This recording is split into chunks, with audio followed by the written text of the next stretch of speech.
All right, y'all, gather around because today we're going to talk about a woman who didn't just star on TLC's My 600 Lippy Life. She owned that screen like the reality TV royalty she was. I'm talking about Dottie Perkins Potts, our sweet Southern belle from Oxford, Mississippi, who sadly passed away on June 14th, 2025 at just 44 years young. And yes, I said young because 44 is barely halfway to get off my lawn territory. Hi folks, this is your host, not Angela, and before y'all start grabbing tissues and sobbing into your iced coffee, let's make one thing clear. This piece is not about pity.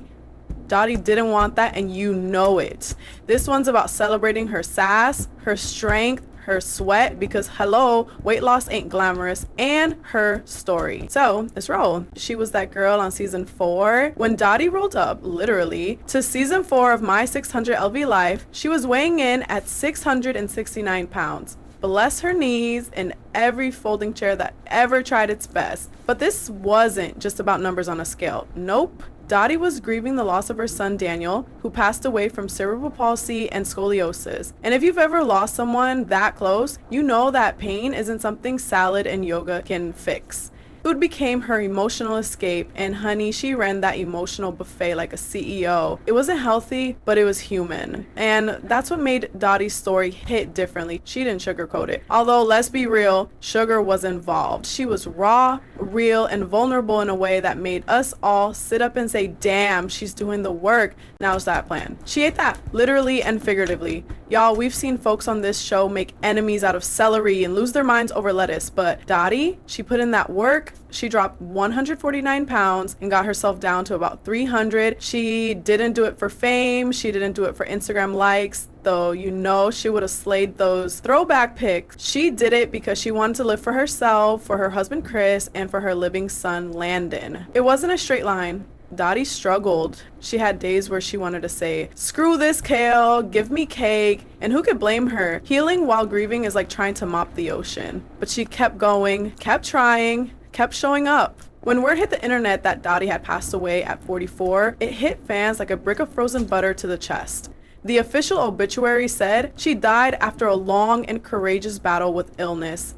And while the family didn't spill the full tea, as is their right, we know she'd been mostly bedridden in her final days. Her body may have been tired, but that woman's spirit still undefeated. She was a wife, a mom, a sister, a niece, a good friend. She loved playing games on her phone and bird watching because nothing says peaceful southern vibes like spying on pigeons while matching candies in Candy Crush. And here's where Not Angela puts her stilettos down for a second to get real with you. Dottie wasn't just some random TLC footnote. She was a reminder that obesity isn't just about food. It's about trauma, loss, generational habits, health systems that fail people, and a whole mess of stuff that doesn't fit neatly into a 42-minute reality episode. She was strong in ways society doesn't celebrate enough. The strength to keep going after bearing a child. The strength to change your body when your mind is exhausted. The strength to be filmed at your most vulnerable by a camera crew in your living room no less, and still keep pushing. She was flawed, like all of us, but she was trying. And in a world that loves to judge that, not just a reality star, she was real. Let's stop acting like reality TV stars aren't real people. Okay.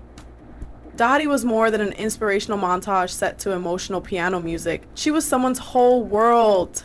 Her husband Chris and son Landon are still here, still grieving, still loving her from this side of the veil. So no, we don't need to Photoshop her into some saintly Pinterest board of inspiration. What we do need is to remember her humanity, humor, heart, and hustle. So what now? Now y'all hit the comments and drop your favorite Dottie moments. Maybe it was a scene that had you ugly crying on the couch with your dog. Maybe it was the way she stood up to Dr. Now with that signature I'm listening but I'm also about to clap back stare. Or maybe, just maybe, you loved her because she reminded you of someone you know or someone you wish you knew. And if you've got someone in your life struggling like Dottie did, don't send this article with a "this made me think of you" and a side-eye emoji. Instead, just be there, be present, be kind.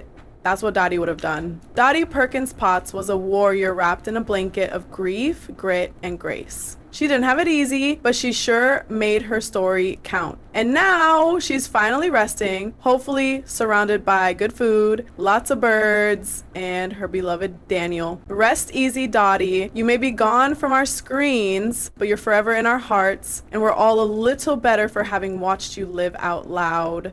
Like, share, subscribe, and don't be rude. If you laughed, cried, or nodded in solidarity at least once during this post, do the damn thing. And remember, being kind is free, y'all. So sprinkle that stuff like Parmesan. Until next time, stay loud, stay loving, and definitely not Angela.